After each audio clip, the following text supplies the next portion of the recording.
Hello, this is Ron Paul with your weekly update for Monday, June 3rd. Iraq collapse shows bankruptcy of interventionism.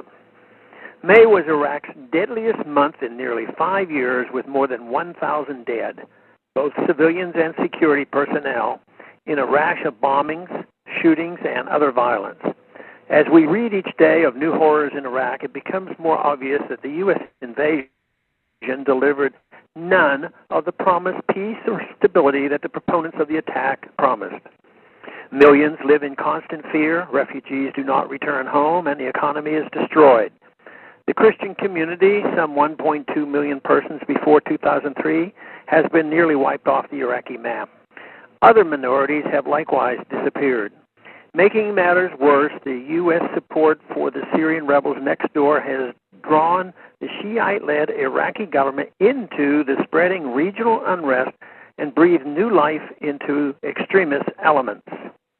The invasion of Iraq opened the door to al-Qaeda in Iraq, which did not exist beforehand, while simultaneously strengthening the hand of Iran in the region.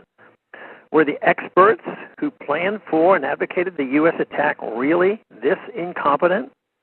Ryan Crocker, who was U.S. ambassador to Iraq from 2007 to 2009, still speaks of the Iraqi surge as a great reconciliation between the Sunni and the Shiites in Iraq. He wrote recently that, though the United States has withdrawn its troops from Iraq, it retains significant leverage there. Iraqi forces were equipped and trained by Americans, and the country's leaders need and expect our help. End of quote.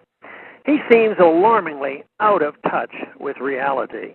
It is clear now that the surge and the Iraqi awakening were just myths promoted by those desperate to put a positive spin on the U.S. invasion, which the late General William Odom once called the greatest strategic disaster in American history. Aircraft were loaded with $100 bills to pay each side to temporarily stop killing U.S. troops and each other. But the payoff provided a mere temporary break. Shouldn't the measure of success of a particular policy be whether it actually produces sustained positive results? Now we see radical fighters who once shot at U.S. troops in Iraq have spilled into Syria, where they ironically find their cause supported by the U.S. government. Some of these fighters are even greeted by visiting U.S. senators. The U.S. intervention in Iraq has created ever more problems. That is clear. The foreign policy experts who urged the U.S. attack on Iraq now claim that the disaster they created can only be solved with more interventionism. Imagine a medical doctor noting that a particular medication is killing his patient, but to combat the side effects, he orders an increase of the dosage of that same medicine. Like this doctor, the U.S. foreign policy establishment is guilty of malpractice. And I might add, just like the Fed does with monetary policy. From Iraq to Libya to Mali to Syria to Afghanistan, U.S. interventions have an unbroken record of making matters far worse. Yet regardless of the disasters produced, for the interventionists, a more aggressive U.S. policy is the only policy they offer.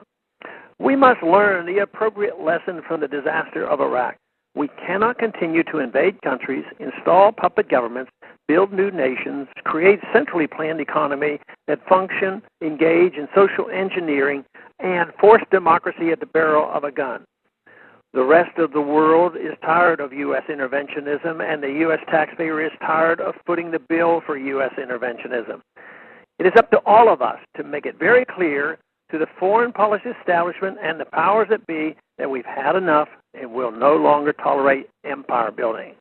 We should be more confident with ourselves and not act as an insecure bully. Thanks for calling this update. A new update is placed on this number, 888-322-1414, every Sunday.